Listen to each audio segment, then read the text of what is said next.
What if the sun disappeared for just 24 hours? Let us imagine it happens right now. In just 8 minutes, Earth would become dark.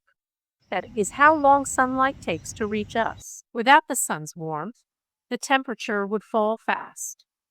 In some places, it could drop below freezing in hours. Photosynthesis in plants would stop. Plants need sunlight to make food and oxygen. The sky would not turn completely black.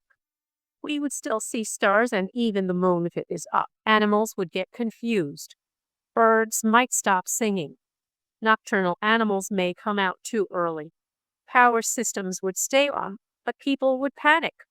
Many would stay indoors, afraid of what might come next, but Earth would not fly off into space yet. That is because gravity takes time to stop working.